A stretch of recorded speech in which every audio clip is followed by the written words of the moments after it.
कहानी की शुरुआत में हम एक लड़के को देखते हैं जिसका नाम डेविड है। वो एक लड़की जिसका नाम मिली है, ये उसको बहुत लाइक करता है पर उसको बोल नहीं पाता। एक दिन वो उसके लिए गिफ्ट में स्नोबॉल ले आता है। मिली को वो गिफ्ट बेहद पसंद आता है कि तभी वहाँ मार्क आ जाता है। वो उससे गिफ्ट का मजाक उड़ाता है पर मिली उसको ऐसा करने से रोक रही होती है, पर वो उसकी बातें नहीं सुनता। वो उस स्नोबॉल को बर्फ पे ढकी हुई लेक में फेंक देता है। डेविड निराश होकर उस स्नोबॉल को लेने उस पतली सी जमी हुई बर्फ पर जाने लगता है। मिली उसको ऐसा करता देख उसको रोकती है, पर वो किसी भी तरह उस गिफ्ट को मिली को देना चाहता था। तो वो बॉल उठा लेता है पर उसके वजन से बर्फ टूट जाती है। वो लेक में गिर जाता है। पानी में तेज बहाव की वजह से वो पानी में बहता चला जा रहा था। बाहर मिली भी बेहद डर जाती है। वो हेल्प के लिए लोगों को चिल्ला रही होती है। डेविड का बचना अब मुश्किल था, फिर भी वो अपनी जान बचाने की पूरी कोशिश कर रहा था। ऐसा कुछ होता है कि डेविड टेलीपोर्ट होकर कॉलेज की लाइब्रेरी में पहुंच जाता है। अपने आप को टेलीपोर्ट होता देख डेविड शॉक हो जाता है कि ऐसा वो कैसे कर पाया था। डेविड अपने घर आता है। हमें पता चलता है जब वो 5 साल का था तभी उसकी माँ उसको छोड़कर चली गई थी, उसके पिता के खराब बिहेवियर की वजह से।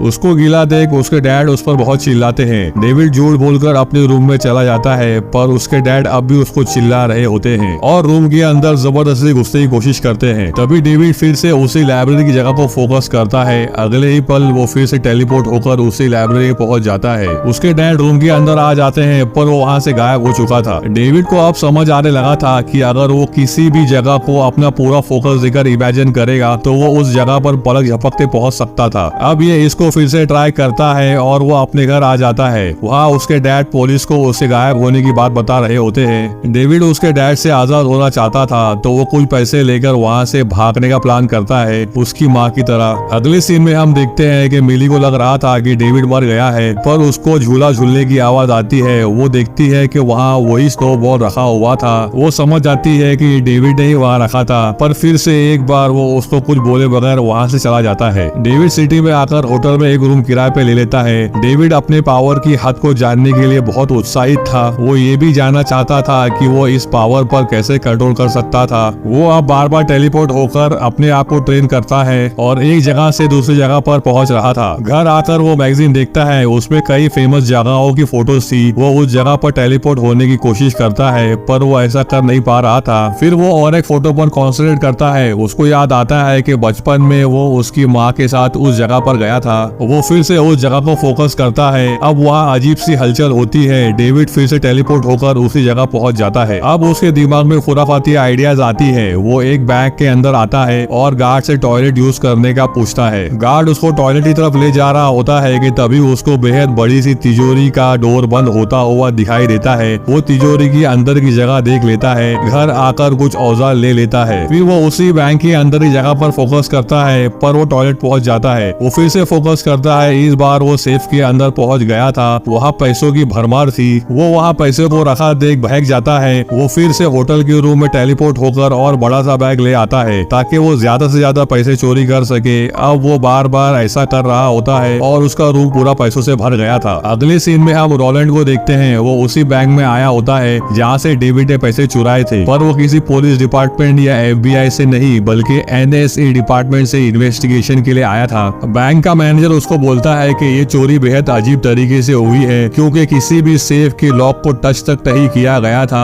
और फिर भी वहाँ से ढेर सारे पैसे चोरी हो गए थे। रोलैंड मैनेजर को अकाउंट्स के डिटेल देने के लिए बोलता है। अब स्टोरी कई सालों आगे बढ़ चुकी है। डेविड भी अब बड़ा हो गया है और वो आलीशान अपार्टमेंट में रह रहा होता है। उससे घर ढेर सारी फोटोज थी जहाँ पर वो ऑलरेडी जा चुका था। उसने कई कंट्री की करेंसी भी चुरा ली थी जिससे वो कोई भी कंट्री में जा सकता था। ये अब लंदन के वॉच टावर पर आ गया था। फिर वहाँ से वो एक बार में चला जाता है। ये बिना मतलब अपने पावर का इस्तेमाल करता है पर ऐसा करते वक्त उसको ग्रिफिन देख लेता है। उसको देख वो समझ जाता है कि वो जंपर है क्योंकि वो भी एक जंपर था। डेविड अपनी जिंदगी आलीशान तरीके से बिता रहा था। वो कभी समंदर में सर्फिंग करता है तो कभी इजिप्ट के स्टैचू के ऊपर बैठकर लंच कर रहा होता है। सीन अब जंगल में शिफ्ट होता है। रोलैंड जो उसकी टीम के साथ था, उन लोगों ने एक जंपर को उसके स्पेशल डिवाइस से कैद कर लिया था। रोलैंड उसको बोलता है कि किसी भी वक्त कहीं भी पहुंचने की शक्ति सिर्फ ईश्वर के पास होनी चाहिए, ना कि जंपर के पास। रोलैंड बेरहमी से उस जंपर को मार देता है।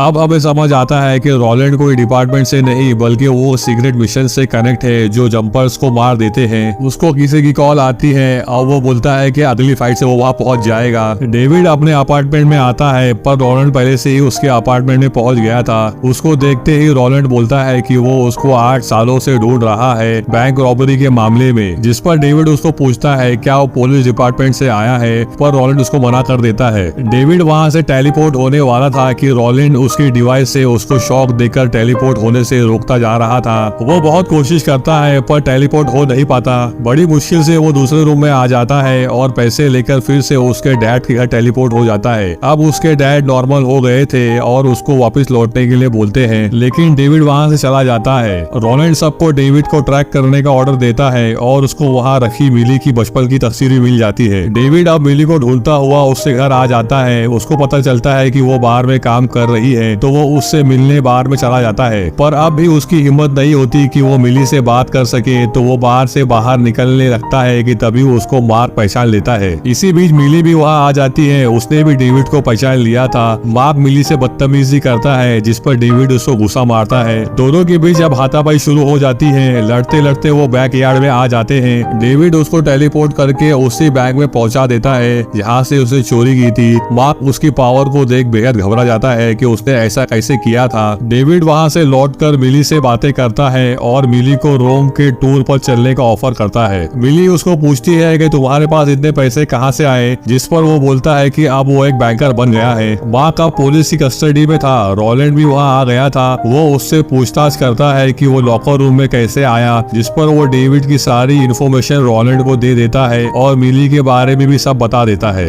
डेविड और मिली अब रोम आ गए थे, पर लेट होने की वजह से कॉलेजियम बंद हो गया था। लेकिन डेविड मिली की नजरों से छुप कर टेलीपोर्ट होकर कॉलेजियम के अंदर आ जाता है और अंदर से गेट को खोल देता है और मिली को कॉलेजियम घुमाने लगता है। ये लोग कॉलेजियम के और अंदर आ जाते हैं, पर गेट लॉक था, तो वो मिली को वहीं रुकने बोलता है और उसी नजरों से दूर होकर फिर से टेलीपोर्ट हो जाता है और गेट के पिछले हिस्से में पहुंच जाता है। वहाँ ग्रिफिन भी था। वो डेविड से ही मिलने आया होता है। ग्रिफिन अब उसको टेलीपोर्ट होकर बताता है, जिसको देख डेविड शॉक हो जाता है क्योंकि उसको लगता था कि वो दुनिया में अकेला जंपर है। वो रोलैंड की टीम के बारे में डेविड को सब बोल देता है। वो उसको ट्रैक कर यहाँ आ गए हैं और डेविड और मिली की जान को अब खतरा है। इतना बोलते ही रोलैंड के साथी उन लोगों पर हमला कर देते हैं, पर किसी तरह ग्रिफिन उन लोगों को मार देता है। इसी बीच कॉलेजियम का वर्कर भी वहाँ आ जाती है। उसको देख ग्रिफिन जल्दी से उन दोनों की बॉडी को टेलीपोर्ट कर देता है। मिली और डेविड वहाँ से बाहर निकल रहे होते हैं कि पुलिस आकर डेविड को पकड़ लेती है। डेविड अब पुलिस की कस्टडी में था, लेकिन उसकी मॉम आकर उसकी हथकड़ी खोलकर उसको वहाँ से जल्दी से भाग जाने बोलती है। डेविड उसके मॉम से बात करने की कोशिश करता है, पर वो वहाँ से चली जाती है। बाहर आकर वो मिली को वहाँ से जल्दी जल्दी निकलने के लिए बोलता है, पर मिली को उस पर शक हो जाता है।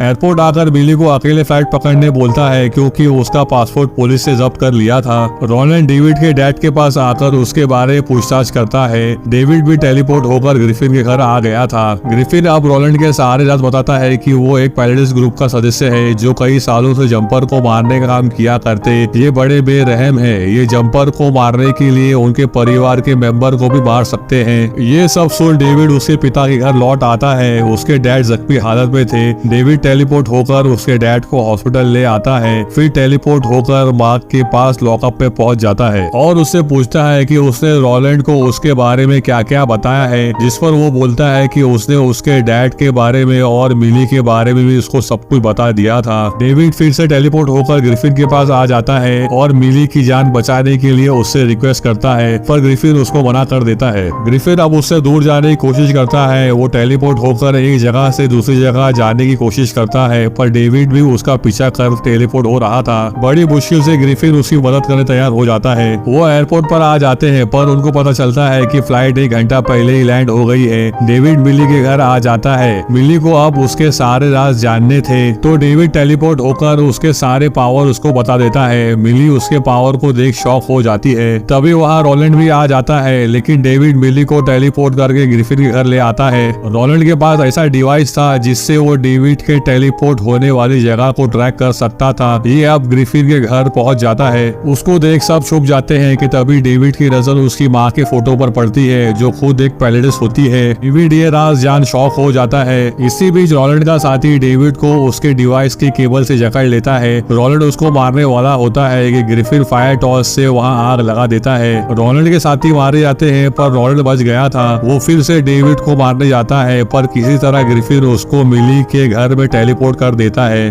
मिली उसको केबल से आजाद कर देती है और उसको उसके घर छोड़ने बोलती है। ग्रिफिन भी वो डिवाइस ले आया था जिससे उसने उन लोगों को लोकेशन को ट्रैक किया था, लेकिन ग्रिफिन के वहाँ वापस लौटने की वजह से वहाँ एक पोर्टल खुल गया था जो पूरी तरह बंद नहीं हुआ था। तो रोलैंड वायर की मदद से मिली को उस पोर्टल से खींच लेता है। अब डेविड को उससे लड़ने के सिवा कोई ऑप्शन नहीं था, पर ग्रिफिन का कुछ अलग ही प्लान था। वो मिली के अपार्टमेंट की बिल्डिंग को बॉम्ब से ब्लास्ट करने वाला था जिससे सारे पैलेडिस मर जाएंगे, लेकिन ऐसा सुनते ही डेविड उससे लड़ने लगता है और ये एक दूसरे को मारने लगते हैं। ये अब एक जगह से दूसरी जगह टेलीपोर्ट हो रहे थे और लड़ रहे थे। डेविड ग्रिफिन को हाई इलेक्ट्रिसिटी वाली टावर में फंसा देता है और हाई करंट की वजह से अब ग्रिफिन टेलीपोर्ट हो नहीं पाता। डेविड टेलीपोर्ट होकर मिली के घर आ जाता है। उसको देख सब मिलकर उस पर हमला कर देते हैं, लेकिन इस बार डेविड अपनी पूरी पावर लगा देता है। उसकी पावर को देख रोलैंड भी शॉक हो जाता है। वो इतनी पावर जनरेट कर लेता है कि वो उस रूम के साथ टेलीपोर्ट होकर उसी लेक में आ जाता है जहां उसकी पावर का उसको पता चला था। रोलैंड भी उस घर के साथ वहां आ जाता है। डेविड अब कमजोर पड़ रहा होता है कि मिली आकर उसको थाम लेती है। वो फिर से उस घर के साथ टेलीपोर्ट होकर लाइब्रेरी पहुंच जाता है। रोलैंड भी वहां आ गया था। वो उसकी पावर को देख उससे इम्प्रेस हो जाता है कि तभी डेविड रोलैंड को साथ लेकर टेलीपोर्ट होकर एक पहाड़ी की गुफा में पहुंच जाता है और उसको छोड़ वहां से फिर टेलीपोर्ट हो जाता है। ये कोई आम पहाड़ नहीं बल्कि बेहद बड़ा पहाड़ था